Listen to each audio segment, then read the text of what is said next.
रेंग गोकू के डीमन बनने की खबर कागाया तक पहुंच जाती है। एक हाशिरा बड़ी ही चिंता में कागाया से कहता है कि मास्टर, अगर रेन गोकू अब डीमन है तो क्या हम उन्हें हरा पाएंगे? क्या हमें अब उनका शिकार करना पड़ेगा? कागाया बड़े आराम से बोलता है कि नहीं, उसे बचाना हमारी पहली कोशिश होगी, लेकिन अगर वो खुद को खो चुका है तो तांजीरो ही उसका उत्तर है। दूसरी तरफ हमें देखने को मिलता है कि तांजीरो का ग्रुप निकल पड़ता है रेंग गोकू और अपनी बहन को बचाने के लिए। तांजीरो इनोसुके और जेनुत्सु को कहता है कि हम उसे ख़त्म नहीं करने जा रहे हैं, हम उसे बचाने जा रहे हैं, मगर रास्ते में जो भी डीमन आएंगे उन्हें नहीं छोड़ेंगे। हम अब रेंग गोकू को और नेजुको को सही सलामत वापस से अपने पास लेके आएंगे। जेनुत्सु फिर गंभीर रूप से बोलता है कि ठीक है तांजीरो, मैं तैयार हूँ इस जंग में तुम्हारा साथ देने के लिए, और अब मैं कोई भी ऐसी लापरवाही नहीं करूँगा कि जिससे कि तुम और इनोसुके मेरे लिए परवाह करो। मैं एकदम सतर्क रहूँगा और जितने भी डीमन आएंगे उनका डटकर सामना करूँगा। ये मैं अपनी नेजुको के लिए करूँगा। मेरी नेजुको, रुकना, मैं आ रहा हूँ। दूसरी तरफ इनोसुके अपनी एक्साइटमेंट आवाज़ से बोलता है कि चलो शिकार शुरू करते हैं। और इसी के साथ ही उन तीनों का कारवां शुरू होता है रेंग गोकू और अपनी बहन को बचाने का। रास्ते में चलते चलते वह बहुत आगे पहुंच जाते हैं और अब समय हो चुका था रात का। वो तीनों एक जगह पर रुक जाते हैं, एक पुरानी सी झोपड़ी के अंदर कुछ खाने पीने के लिए।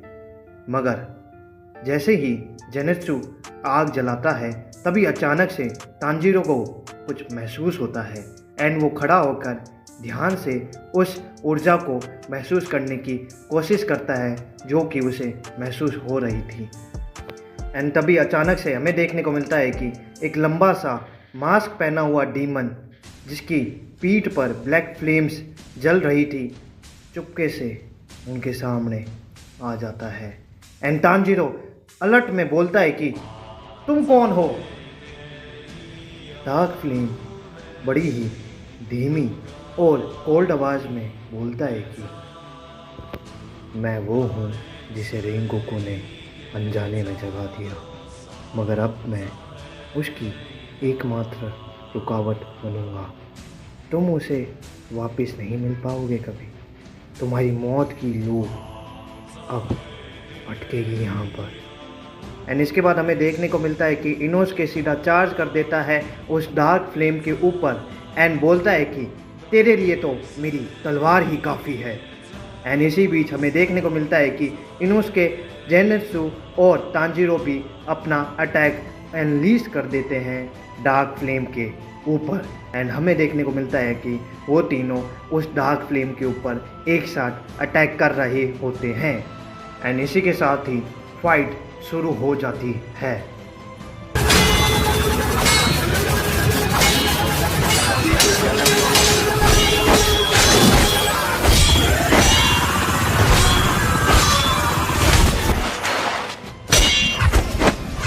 वो तीनों अपने अपने बेस्ट अटैक का यूज़ कर रहे होते हैं डार्क फ्लेम के ऊपर, मगर तभी हमें अचानक से देखने को मिलता है कि डार्क फ्लेम अंधेरे में गायब हो जाता है एंड चारों तरफ धुआं धुआं हो जाता है।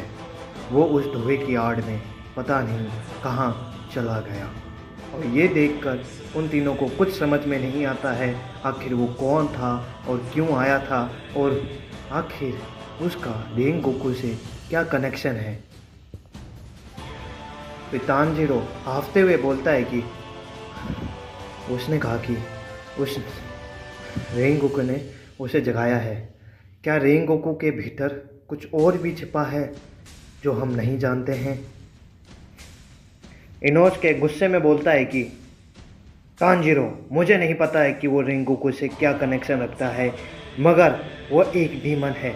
अगर वो मुझे वापस दिखा तो मैं उसका सर धड़ से अलग करने वाला हूँ। फिर जेनुत्सु बोलता है कि तांजीरो, मुझे लगता है कि हमें आगे बढ़ते रहना चाहिए। बहुत हो गया है रेस्ट।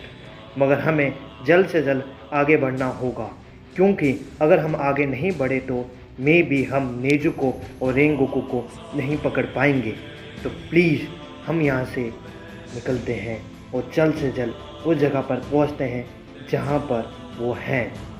फिर तानजीरो बोलता है कि हाँ जेनित्सु, तुम सही कह रहे हो और हम ज़्यादा दूर नहीं हैं उनसे, हमें अपना सफ़र जारी रखना होगा। और याद रहे कि हमें बहुत ही ज़्यादा सतर्क रहना होगा, क्योंकि हम अकाज़ा को हल्के में नहीं ले सकते हैं। उसने रेंगोकू को एक बहुत ही अच्छी और ख़तरनाक फाइट दी थी और वो उनको मारने वाला भी था। ना जाने उसने क्या क्या ट्रैप्स लगा रखे होंगे अपने आसपास। पेनोस के बोलता है कि तानजीरो, क्या तुम डर रहे हो? तानजीरो बोलता है कि हाँ, लेकिन मैं अपने डर के ऊपर विजय हासिल कर सकता हूँ और मैं जानता हूँ कि अगर मेरे पास 1% भी चांस है अपनी बहन और रेंगोकू को लाने का, तो मैं उस 1% चांस का पूरा फ़ायदा उठाऊँगा और पूरी अपनी शक्ति से लड़ूँगा। क्या तुम इसमें मेरे साथ देने के लिए तैयार हो? पेनोस के तानजीरो को बोलता है कि तुम्हें क्या लगता है कि हमें पता नहीं है कि हमने कौन सा प्रोफेशन चुना है और कितना डेंजर है ये हमारे लिए? और रही बात तानजीरो, तुम तो मेरे दोस्त हो और हम इसमें तुम्हारा साथ देंगे मरते दम तक। तो चलो चलते हैं तानजीरो। जेनित्सु भी बोलता है कि हाँ हाँ तानजीरो, हम तुम्हारे साथ हैं, तो चलो चलते हैं और लेके आते हैं मेरी नेजुको को। और इसके बाद हमें देखने को मिलता है कि वो तीनों निकल पड़ते हैं गहरे जंगल के अंदर। और हमें देखने को मिलता है कि गहरे जंगल के अंदर जितने जितने वो अंदर जाते रहते हैं, उन्हें ना जाने कितने डीमंस की खुशबू आ रही होती है। और जैसे ही वह एक पुरानी गुफा के पास पहुंचते हैं तो उन्हें देखने को मिलता है कि वहाँ पर पूरी डीमंस की पलटन होती है। एंड फिर वो तीनों एक साथ उन डीमंस के ऊपर अटैक करने लग जाते हैं एंड फाइट शुरू होती है उन डीमंस और इनोस के, जेनित्सु और तानजीरो के बीच।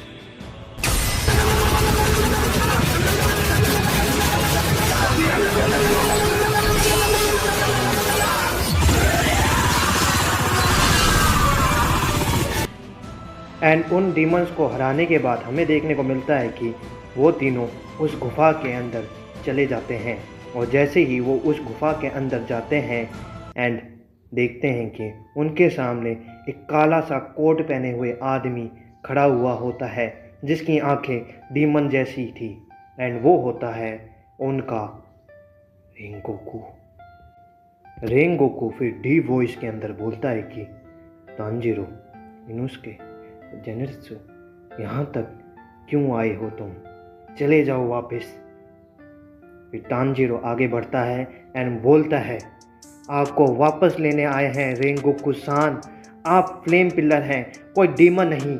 और रही बात हमें बचाने की, तो आप कौन होते हैं हमें बचाने वाले? हम इतने भी वीक नहीं जितना आपने हमें समझा था। हम एक डीमन स्लेयर हैं एंड हमें भी पता है कि अगर हमने ये प्रोफेशन और ये राह चुनी है तो इसमें हमारा मरना भी तय है। तो आखिर आपने हमें क्यों बचाया? मुझे अपने सवालों के उत्तर चाहिए रेंगोकू सान। रेंगोकू तानजीरो की इस बात को सुनता है एंड फिर बोलता है कि तानजीरो, मैं तुम्हारे सवाल का उत्तर देना लाजमी नहीं समझता हूँ। तुम जैसे आए थे वैसे ही वापस चले जाओ, नहीं तो कॉन्सिक्वेंसेस भुगतने के लिए तैयार रहो। तानजीरो, मैं अभी अपने काबू में हूँ और इससे पहले कि मैं बेकाबू हो जाऊँ और पूरी तरीके से डीमन हो जाऊँ, उससे पहले तुम यहाँ से चले जाओ। फिर तानजीरो बोलता है कि ऐसा नहीं होगा, मैं आपको और अपनी बहन नेजुको को दोनों को साथ में लेकर जाऊंगा। फिर रेंगोकू बोलता है कि ये ऐसा नहीं हो सकता है तानजीरो, अगर तुम्हें अपनी बहन चाहिए तो तुम उसे लेकर जा सकते हो, मगर मैं तुम्हारे साथ वापस से नहीं आने वाला हूँ, तो प्लीज़ यहाँ से चले जाओ। वरना मुझे मजबूरन ही तुम्हारे ऊपर अटैक करना पड़ेगा। तांजीरो रेंगोकू की बात को सुनता है एंड फिर अपनी स्वॉर्ड को बाहर निकालता है एंड रेंगोकू की तरफ करता है एंड बोलता है कि अगर आप हमारे साथ नहीं चल सकते प्रेम से तो मैं ज़बरदस्ती आपको अपने साथ ले जाऊंगा। रेंगोकू भी अपनी तलवार निकालता है एंड बोलता है तांजीरो, मैं अब पहले जैसा फ्लेम पिलर नहीं बन सकता हूँ, तो मेरा तुम्हारे साथ आना बनता ही नहीं है। अब मैं एक डीमन हूँ, तो प्लीज़ यहाँ से चले जाओ तांजीरो। फिर तांजीरो बोलता है कि अगर आप वापस से पहले जैसे नहीं बन सकते हैं तो मैं आपको डीमन भी बनता हुआ नहीं देख सकता हूँ, इसलिए मैं आज आपकी कहानी यहीं ख़त्म करूँगा रेंगोकू-सान। एंड ये बात कहने के बाद ही जेनित्सु और इनुसुके भी अपनी स्वॉर्ड्स को बाहर निकाल लेते हैं एंड रेंगोकू के सामने खड़े हो जाते हैं और वो तीनों रेंगोकू की आंखों में देख रहे होते हैं। और इसी के साथ ही हमारा आज का एपिसोड होता है यहीं पर ख़त्म। क्या जेनित्सु, इनुसुके और तांजीरो मिलकर हरा पाएंगे रेंगोकू को? क्या रेंगोकू पूरी तरीके से आउट ऑफ कंट्रोल हो जाएगा और पूरा डीमन बनकर तांजीरो, इनुसुके और जेनित्सु को मार डालेगा? ये तो पता चलेगा हमें आने वाले एपिसोड के अंदर। और अगर आज का एपिसोड अच्छा लगा हो तो हमें कमेंट बॉक्स में हमें ज़रूर बताइए और मिलते हैं बहुत ही जल्द एक और नए एपिसोड के साथ। तब तक के लिए अपना ध्यान रखिए, हंसते रहिए, खेलते रहिए, खाते पीते रहिए एंड साथ ही साथ देखते रहिए एनिमे गॉड को।